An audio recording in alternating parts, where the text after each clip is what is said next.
you're going to find people on both sides of this fence, who say that opioid-free anesthesia is pointless or silly. There's no reason for it. Multimodal analgesia is one thing, but we've gone too far and there's no benefits to it. And we're creating more problems than we're solving. We've got people on the other side who are saying opioids are harmful. I'm never going to give an opioid intraoperatively again, because there's no reason for them. They just cause too many side effects. And then there's people at every point in the middle.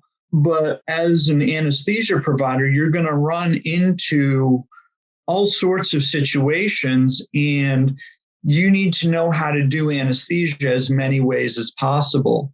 How do you provide an opioid-free anesthetic? That is what we're going to talk about in today's episode with our special guest, Tom Baribeault. Tom Baribeault is a clinical coordinator and chief obstetric CRNA for Commonwealth Anesthesia in Lexington, Kentucky. He specializes in obstetric anesthesia, acute surgical pain management, non-surgical pain management, and point-of-care ultrasound. He founded the Society for Opioid-Free Anesthesia, also known as SOFA, which is a non-for-profit organization dedicated to education and research on opioid-free anesthesia and postoperative pain management. He received his bachelor's degree in nursing from The Ohio State University, go Bucks, a master's degree in nursing and anesthesia residency from Case Western Reserve University, and a doctorate in nursing and practice and pain management fellowship from the University of South Florida. So welcome, Tom, to the show. Thanks for having me. Yes, and fellow Ohioan, always love to meet fellow Buckeyes.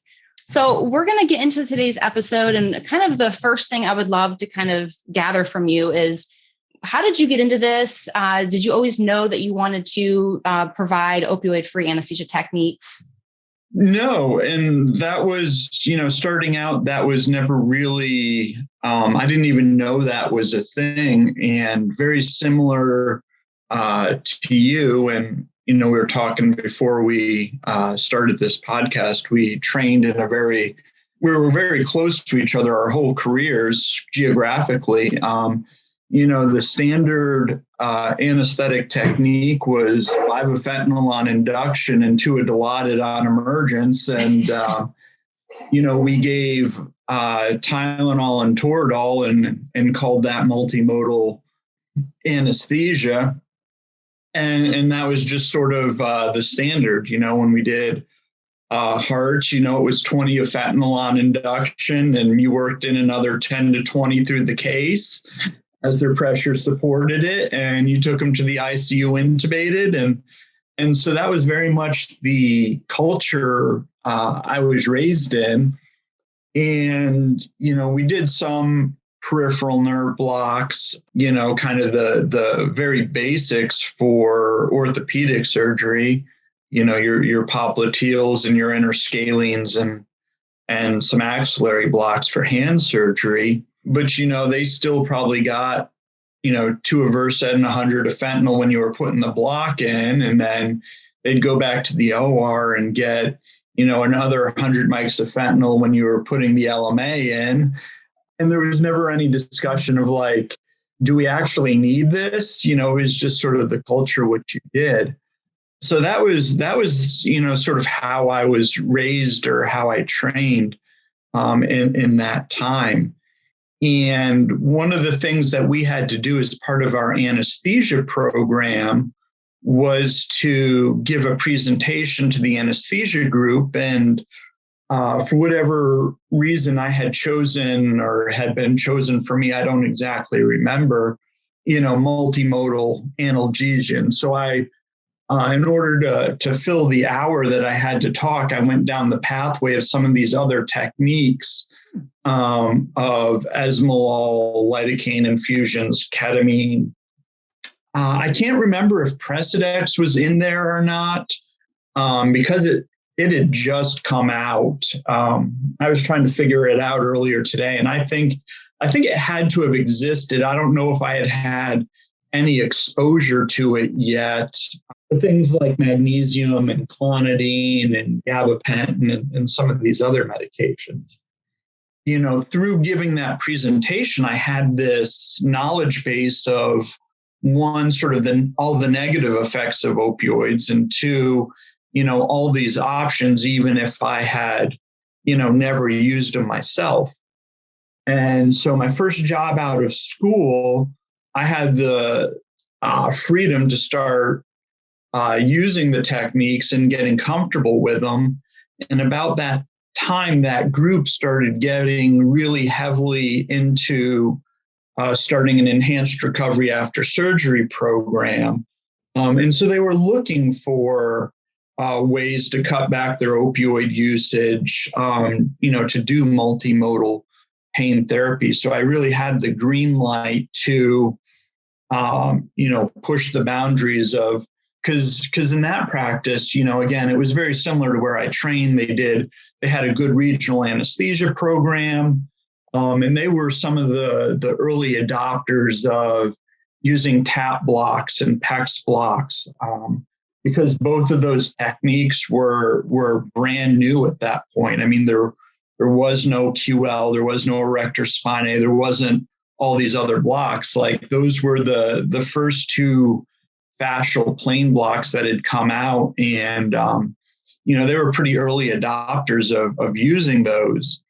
But then I was able to do things like start giving some ketamine on induction, start running a lidocaine infusion during a case. And when you start combining some of those techniques together intraoperatively, doing ketamine and a lidocaine infusion, and maybe giving a little bit of clonidine up front, the amount of fentanyl that I needed for my cases kept dropping every time I added, another medication, another technique. And it got down to the point where I was giving between 25 to 50 mics of fentanyl on a case. And I just kind of looked in the mirror one day and said, why am I still doing this? This is a 2-3 hour case. That 50 mics of fentanyl isn't doing anything by the time the patient's waking up. It's metabolized, it's long gone. I wonder if I actually need it. Can we get to zero?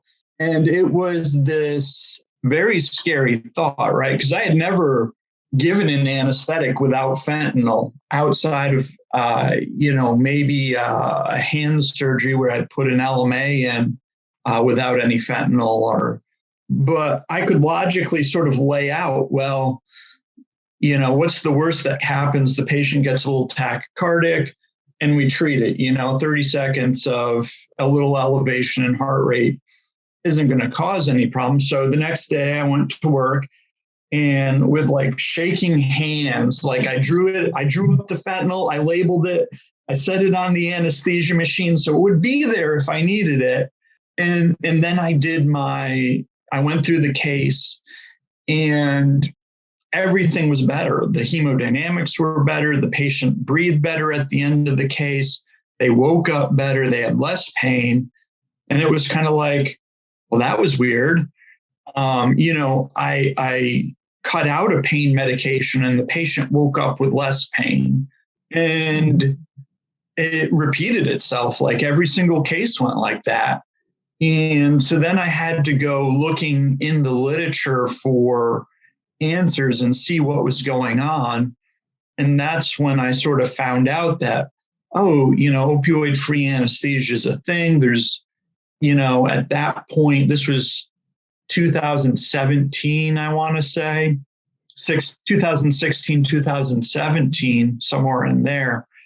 And, there was decades worth of research into it, that I had never been exposed to, and I had sort of stumbled onto that.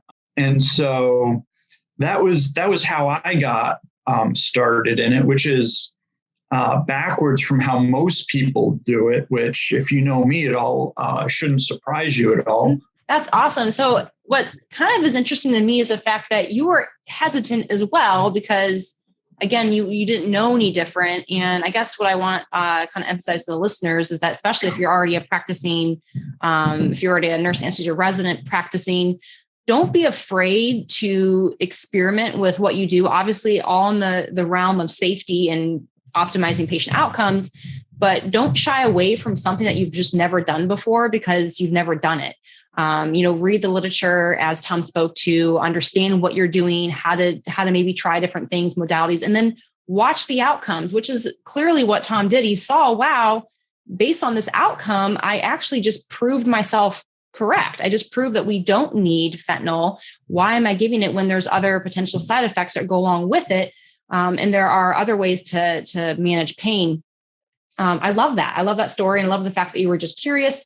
I also thought it's really interesting that you picked multimodal, whether you know it or not, back in school, and it kind of gave you kind of the foundation to build SOFA. So that's really cool. And you're right, Precedex. I remember using it in the ICU, but in anesthesia, well, not so much in my training as much, but in my practice, I want to say I got more comfortable using it when we did TAVRs. We would routinely use Precedex and just a little bit of fentanyl and Versed for TAVRs. But now I work at a peds hospital, and it's, like you get little sticks of candy throughout your day, which I love. And I locum at as a 1099. And they just give you those little vials, and I just dilute it down to 4 mics per. And I use that as an adjunct because it makes people wake up so much smoother. They're not doing somersaults or push-ups in the bed when they wake up, which increases pain. It's really interesting when you get comfortable with different medications. I would love to explore other things that I myself have not actually used. And we'll get in the next question, which is, what exactly is opioid-free anesthesia in a literal sense? I know you mentioned ERAS, and we probably don't have time to go into the entire protocol, but you can look up ERAS on, which stands for Enhanced Recovery After Surgery. Thank you. Enhanced. I was looking for the enhanced word. I'm like, emergency, enhanced. Okay. Thank you. Words are hard. Yeah, words are hard, dang it. But I love to kind of give our students kind of a concrete understanding of what kind of drugs that you routinely use and even regional that you routinely use to deliver an opioid-free anesthetic.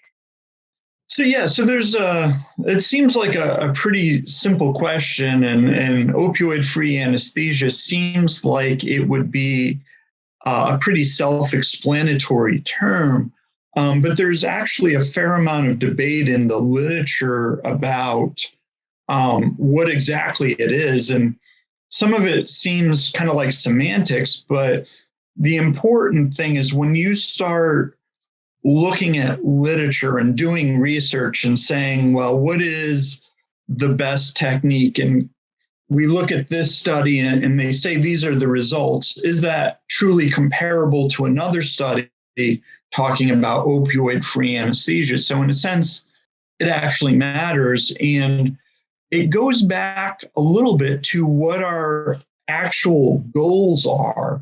And you might be tempted to look at the name opioid-free anesthesia and think that the goal is to not give opioids. But that's not really the case. We're not looking to demonize or to completely cut out one class of medications.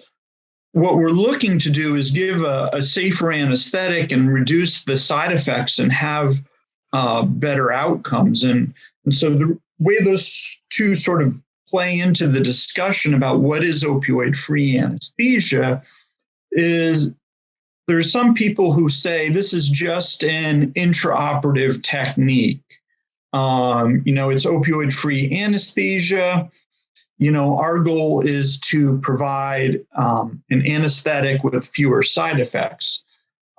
Whereas there's a group of people who also like to say, well, it should really be postoperative as well. And to a degree, I think that should be a goal, but it's a lot harder to get patients through the postoperative period when they're awake without any opioids than it is to do an opioid-free anesthetic. And, some of the detractors or the critics of opioid-free anesthesia would like to say, well, if the patient is going to get some Dilaudid, the surgeon's still going to write him a script for Percocet, whatever, after the surgery's over, you haven't done, you failed, and you've sort of wasted your time doing this technique. And if our goal was just to eliminate opioids, that would be true. But that's not really the case. if we do an opioid-free anesthetic, we know that the patient's going to come into PACU with less respiratory depression, so they're going to be safer. There's going to be a dramatic reduction in the risk of postoperative nausea and vomiting, which is the biggest cause of unexpected admissions after outpatient surgery. So we're saving a lot of money. We're saving a lot of people from having to be admitted to the hospital unexpectedly. And so there's a lot of positive effects to it, even if the patient still gets a little 0.5 milligram of Dilaudid in PACU, or even if they still take Percocet for a week after their surgery. The other thing that discussion as far as what is opioid-free anesthesia, we could look at how do we accomplish that, right?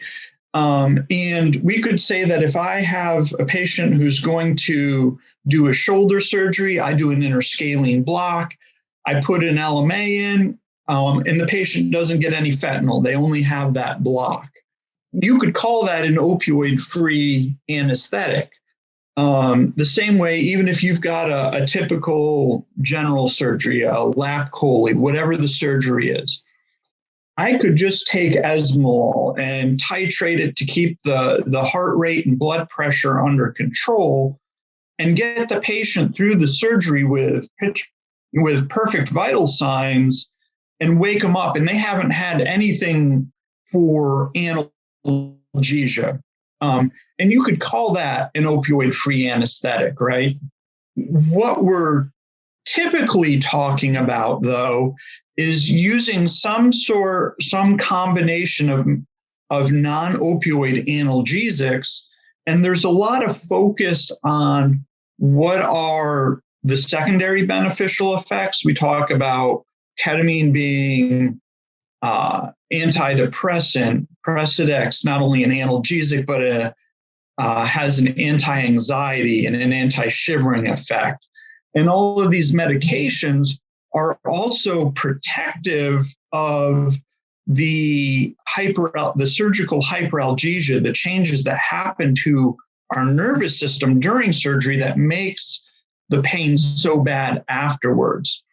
And if you look at those three scenarios, you could see how there's very different outcomes that you're going to get from doing an opioid-free anesthetic with a block versus just controlling hemodynamics versus using these medications that are protective of the nervous system and non-opioid analgesics.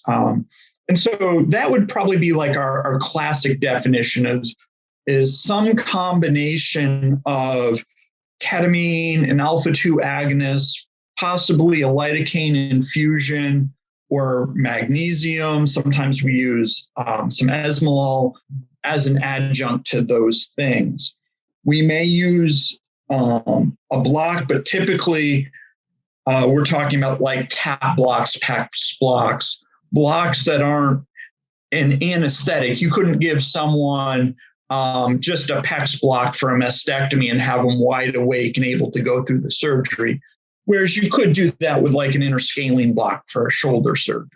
So that's the classic definition, but no one's really come out, or there isn't agreement among all the people discussing opioid-free anesthesia. All right. Well, that's really interesting. Have you ever done a wake shoulder? Like, I have done a lightly sedated shoulder, done a block and given to a Versed and a very light Precedex infusion. I think the thing that we don't transfer our knowledge from, we're familiar with this idea in OB, right? That we can numb you up, but you're still going to feel pressure. And we don't really consider that with our peripheral nerve blocks because we always still put the patient to sleep or sedate them pretty severely, but it's something you have to consider. Occasionally you'll get those patients with really poor pulmonary function or whatever, where you just don't have the ability to give them a lot of anesthesia. You need a really good block, and you need them to have that sort of understanding. Well, you're still going to know that they're up there doing something, and you're going to feel that tugging and pulling and all of that. Mm-hmm. Yeah, I think it's a lot about expectations that we set as a provider to the patient from the beginning. That can really make or break your anesthetic, just the pre-education piece of it. And I think I've also equally experienced my patients saying, even, they're scheduled for twilight anesthesia, right? And they're like, I don't want to remember a thing. And I'm like, I can't guarantee that with this type of anesthetic, but yet they're terrified if they even hear anyone talking, like, but you're not going to feel pain. I can assure you that. Maybe the local, the when they numb you up. But I think a lot of it is just, we play the game of what the patient, kind of playing into what the patient wants for the experience, versus probably even sometimes what's the best anesthetic.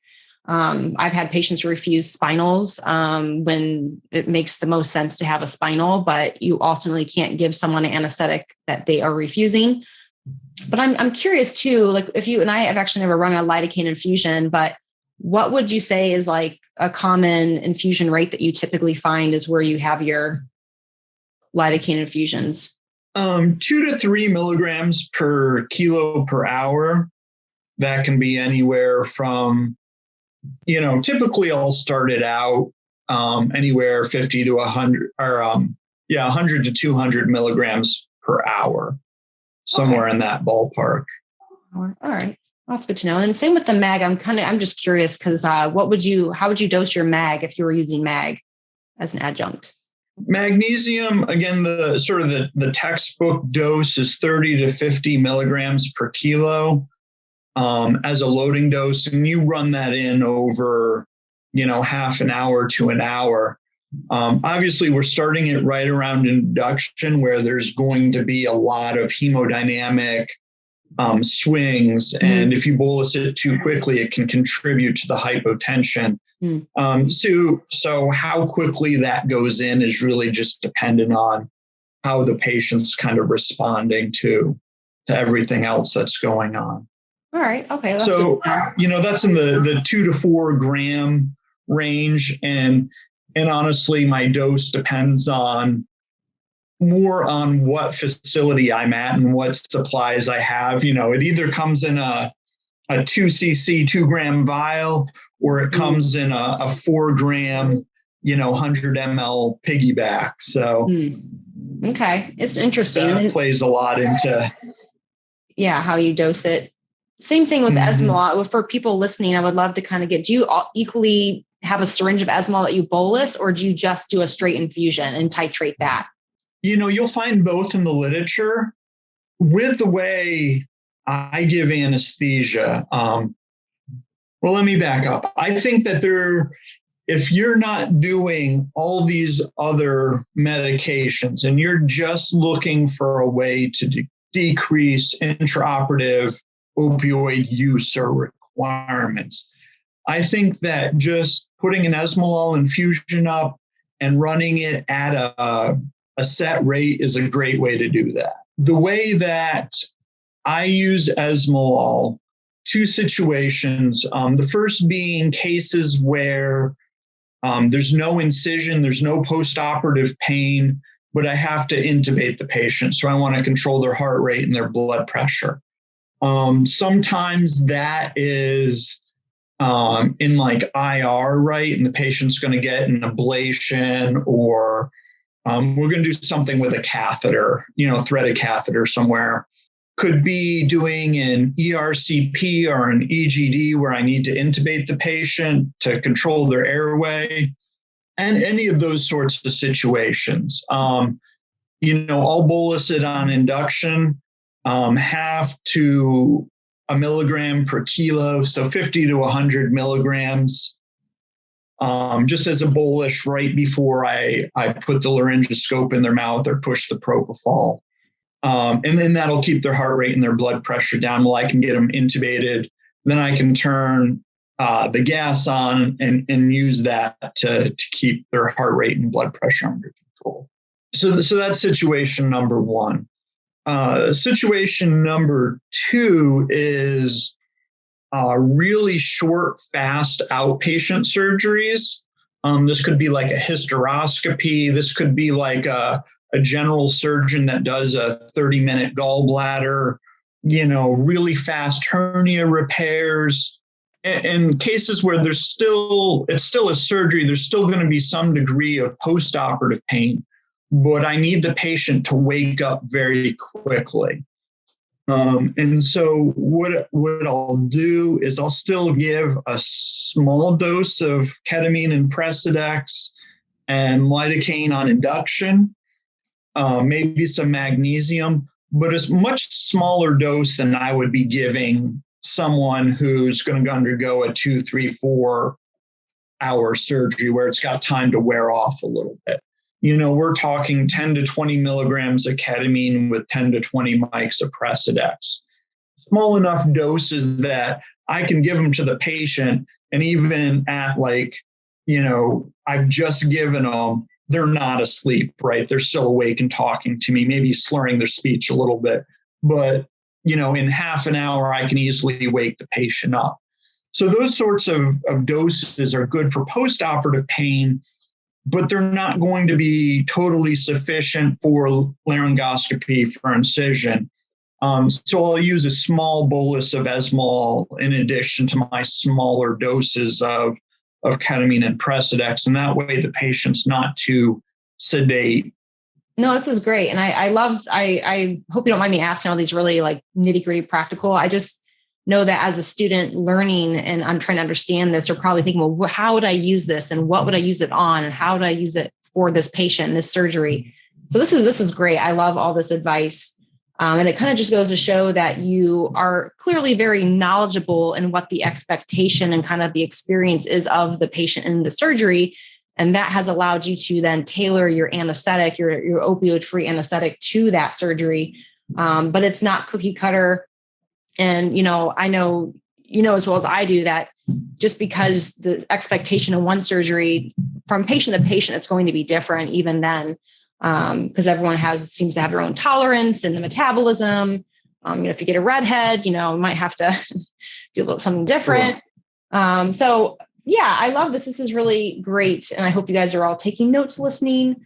I would love to kind of get more into, I know we already talked about some of the benefits of, eliminating some postoperative side effects.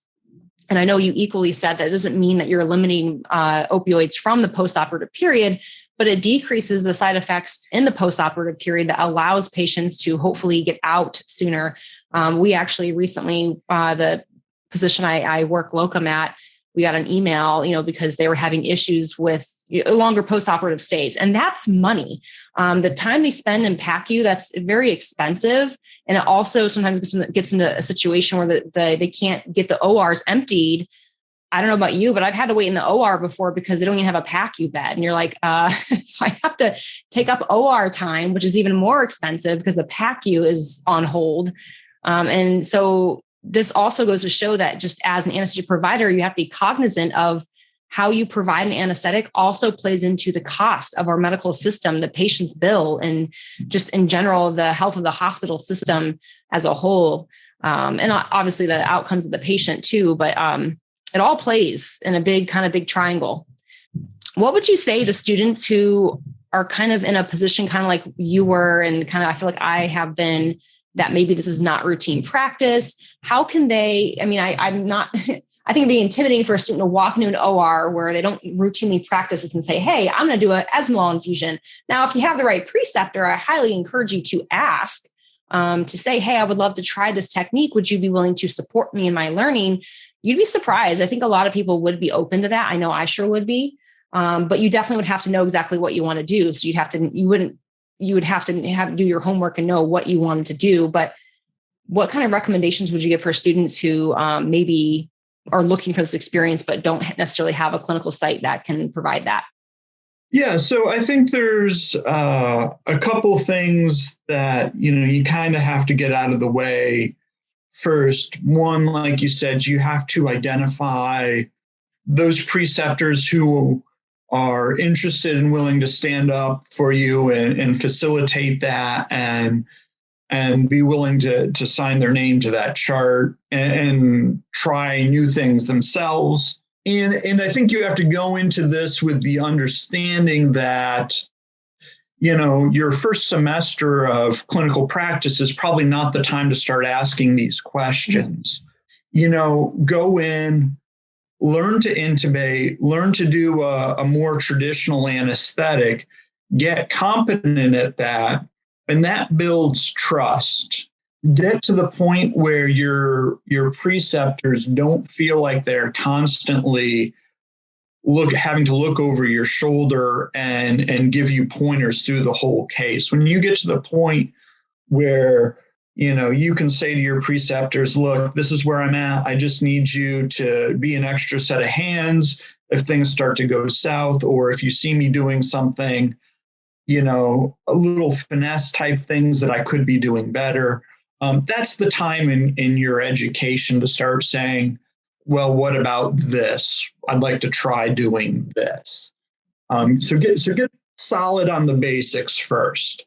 The next thing you really need to do is do a good job educating yourself on the doses, the side effects, the expectations, how to do it. So, go on all the podcasts, as many interviews as you can get, have some studies on hand, print them up, bring them in with you.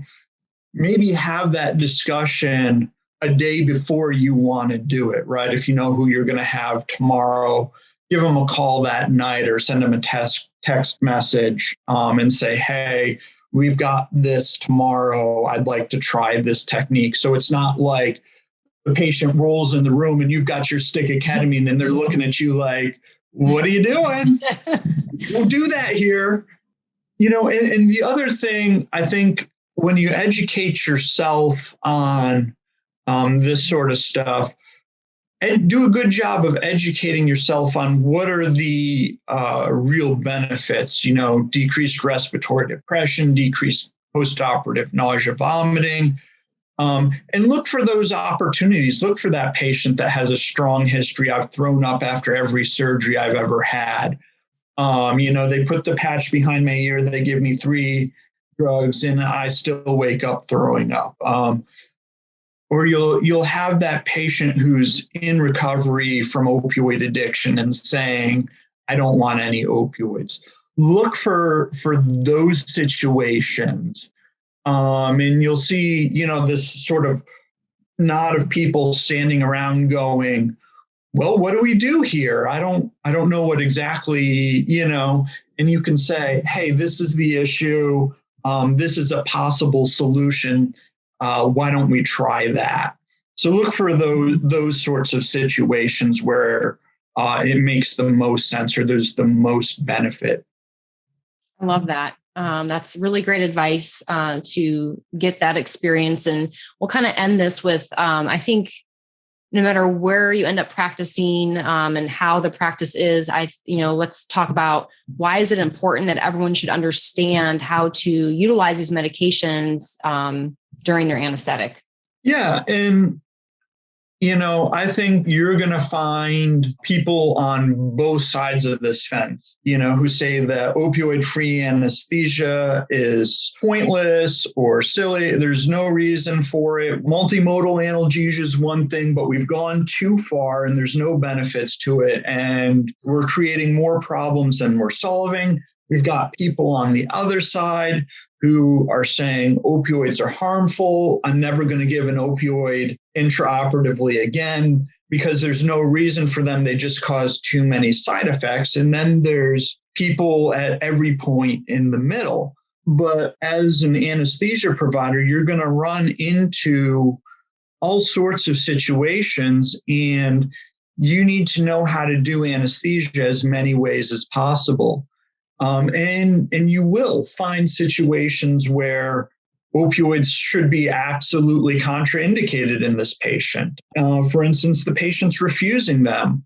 Or there's a lot of situations, and I keep going back to postoperative nausea, vomiting, and that's probably the most common indication that I see for opioid-free anesthesia. It's patients with strong history of postoperative nausea, vomiting. And we sort of historically have brushed that off as sort of the cost of doing business. You get an anesthetic, you're at risk for this. But when you talk about being able to dramatically reduce the amount of patients who have it, and thereby reduce the amount of patients who are getting admitted to the hospital after surgery, that's a huge cost savings. I mean, you're talking about tens of thousands of dollars a day, and for an avoidable side effect. But then things like respiratory depression, all sorts of things. There's a large number of indications for opioid-free anesthesia. And you should be able to do it both ways. That should be a tool you have in your tool chest. Mm-hmm. I love that. I love when you said you should be able to provide anesthesia in as many ways as possible. I think this comes over time and with experience, but the more you get comfortable with in your career, the more you experiment and understand how you can use things to achieve better outcomes for your patient, the more satisfying, the more rewarding, the better outcomes you're going to get, and the more rewarding your career is going to be. And so I'm not, I'm probably someone who probably could say I'm like in the middle where I value this technique and I implement it in my own practice from time to time, but not always, right? So I think it's kind of one of those things, but I equally have seen the negative side effects of opioids, of running high REMI infusions and the hyperalgesia. And, you never strive to have a patient wake up in pain. And sometimes you think you're doing good by providing an opioid anesthetic, but in reality, you could actually be causing the hyperalgesia from it. So thinking about that ahead of time allows you to come up with a better plan. And it's really just about tailoring it to what the patient needs and the type of surgery. These are all really great advice. So thank you so much for sharing. I would love to touch on lastly, how you have a pain fellowship from the University of South Florida. Is that correct? Yes. So I don't think a lot of people are knowledgeable enough to know about that opportunity for CRNAs. So how did that experience go, and how do people kind of look into that after they graduate CRNA school to get a fellowship? Sure. There's right now there's 2 universities that offer fellowships in chronic pain management. And so what we're talking about is stepping out of the operating room. You're no longer giving anesthesia. You are the proceduralist. Patients are coming to you with chronic pain conditions. You see them, evaluate them, diagnose them, order testing, and then you're doing things like epidural steroid injections, trigger point injections, nerve ablations, all that sort of thing that goes into treating patients with chronic pain. And this is a huge opportunity for CRNAs because we're already familiar with doing with pain in general. Instead of being focused on acute pain, it's really a much more of a deep dive into the disease process and how our nervous system changes and gets damaged, and how we can fix that. But chronic pain is an absolute epidemic in this country. There's more people being treated for chronic pain than there is all types of cancer put together. And there is a huge lack of people who are able to do it. And whatever your credentials are, if you're a physician, if you're a CRNA, there's just not enough people out there doing this. And so depending on your states and the rules, you may or may not be involved in medical management of it and prescribing things like gabapentin, muscle relaxants, opioids for patients who have been on them for a long period of time. The states where we're not allowed to do that, a lot of times their family doctor or someone will manage the medical side, and you'll come in and, sometimes they'll need an ablation every 6 months to a year. But that's what the job is. The fellowship itself is a year long. A lot of the didactic portion of it is online and able to be done distance. It's very challenging. It's very different than what you learn in anesthesia school. It's really a different, almost profession. But then you go through a hands-on clinical portion where you go to an established pain practice and you do, hundreds of injections, so that you're competent and able to do that on your own once you get out. Wow, really cool. That's awesome. Thank you for sharing all the information. And for those of you listening, I think I 100% agree with Tom that this is mind-blowing that more people suffer from chronic pain than cancer. That's mind-blowing and really sad and unfortunate, but it just goes to show that clearly we do not have enough skilled providers to be able to provide this service. So keep it in mind. If that's something that you're interested in, make sure that, there's only 2 places. Hopefully over the next 4 or 5 years, we'll see more popping up. Yeah, absolutely. It's growing very quickly. Awesome. Well, thank you, Tom, for your time. I appreciate you so very much. Where can people connect with you and find you, both on social, and I know I will make sure I list your website below, but go ahead and let people know where to find you at.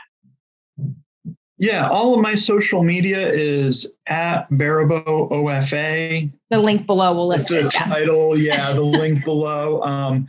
If you're interested in opioid-free anesthesia, the Society's website is goopioidfree.com. We do have a resident rate. So if you're in school, it's much more affordable for you. We have a conference coming up March 31st to April 2nd. We are actually looking for nurse anesthesia residents who have done their doctoral project on opioid-free anesthesia and would like to do a poster presentation at our meeting. And that's something that we're going to be doing at our future meetings as well. So if you're at the point in your program where you're deciding on what your project should be, keep that in mind. And we do partner with a lot of residents doing their doctoral project, and we'll help you out with things like reference lists and help you refine your project. And then we'll host your work on the members part of our website after you're all done. So wow. We do spend a lot of time working with residents and trying to educate them about opioid-free anesthesia. I love that. You guys, this is a great opportunity. For those of you who are early on your journey, just make sure you put it on your dream board to keep Tom in mind, because that's a really great opportunity to just not only hone in on this skill, but to connect with the community and network, because it could mean a pretty dramatic difference in your future in your career as an anesthesia provider. So highly, highly encourage that. Thank you so very much, Tom. It's been a pleasure, and look forward to having you back on the show in the future. And yeah, we'll be in touch. Thanks. I had a great time.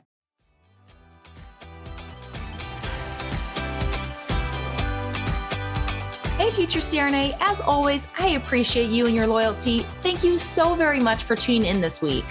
I'd love to hear from you, so screenshot this episode and share it to your IG stories with your biggest takeaway.